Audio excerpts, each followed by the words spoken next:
Friends, joining me right now is a woman who wrote a book, Eat, Pray, and Get Well. Think about that. Eat, pray, and get well. Erin Porter has been a guest on this show several times. So good to see you again. Thank Hi, you thanks for for coming. having me. And we always need to be updated. At 6 years old, Erin was a very sick little girl. Mom said, take her to the doctor. Dad, I'll let you take over from there. Well, we moved into a house at 6. I grew up in the Bronx, and we used to joke that the house smelled moldy, but back then nobody really, Right. thought twice about that. So I came down with asthma and allergies, but the asthma was pretty severe. So yeah, in my home, my father viewed illness as a weakness. So now I had an audible weakness because I was wheezing all the time. And he did not like spending the money on doctor's visits, and I get a little more detailed about it in the book. It's but fabulous. Thank you very much. It's fascinating. I wonder how much of having a dad or a parent who's a little bit tough like that plays a role in the continued sickness, especially if you can't go to a doctor. Once you inhale mold, it lives with you. You can leave that room or leave that basement, as you well know and you write in the book, but it's staying in the lungs and it's going to start reproducing and you're going to get sicker and sicker. 4 major sinus surgeries. I had 4 sinus surgeries, yes. So I stayed at that status quo with asthma and allergies, and then at 18, I moved into Manhattan, got a job there, and got the only apartment that I could afford, which you can imagine. Little mold growing. Now you could see mold everywhere. Yeah. And you could smell it and see it. So I think that's where I took the biggest hit, because I only lived there about 9 months, and it almost completely took my health down. And it started with a simple sinus infection about a week or so after I moved in. And that became the beginning of over 2 decades of running from doctor to doctor. And at 18, instead of enjoying Manhattan, my pastime was at lunch, I was just tunnel vision, specialist to specialist. And at first it was ear, nose, and throat. And so I started on antibiotics. And 20 years later, I was still on those antibiotics and really never came off. And back then, I didn't know how much damage the antibiotics. I didn't know they fed fungus. So I was happy to be on them. I would actually go ask, please give me more, because that was the only time I had a reprieve from all the symptoms. For a few days. Exactly.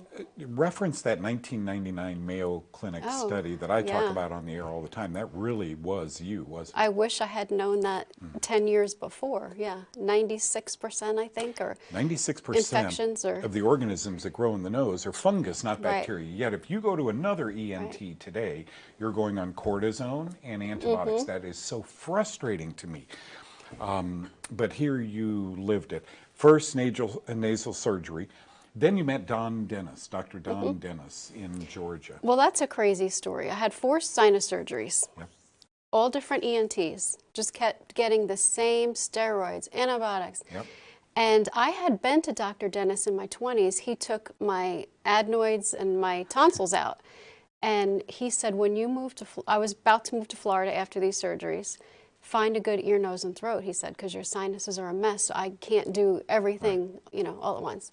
So the years passed, had all these sinus surgeries in Tampa, and then I was about to go on my 5th, and I started, I have to back up a little bit. I was praying in my 20s over my health, and the message I got was Dr. Dennis is going to help you. He's going to be the one to, change your life. Well, he had already done those surgeries, haven't seen him in 16 years, and all of a sudden I see him on your show. Years ago, and I just thought, and he was talking about how to eradicate fungus from the sinuses without surgery. And I ran through the house looking for that old journal prayer book, and I showed my husband, and he said, looks like you need to fly up to Atlanta. Wow. So instead of that 5th surgery, flew up to Dr. Dennis. He gave antifungals and oxygen and scraped it out without me having to go under.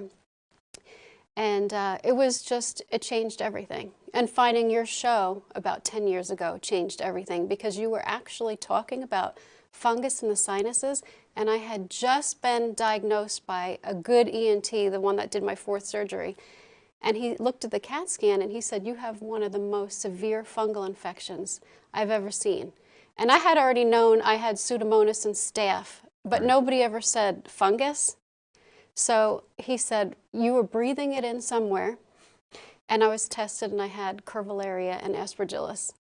And my mind just went right back to that apartment because that's when the sinus problems started. But through those years, all those antibiotics, I started getting food allergies and fibromyalgia and chronic fatigue. My reflux was so bad, I would get sores on my esophagus. And this is with 14 years of Pepcid AC and Nexium trying to keep everything down, and I would still have the breakthrough reflux. So it was a long road, and I had a lot more wrong with me, heart arrhythmias, restless leg. I remember that. Yeah. The book, by the way, folks, unravels like a good novel.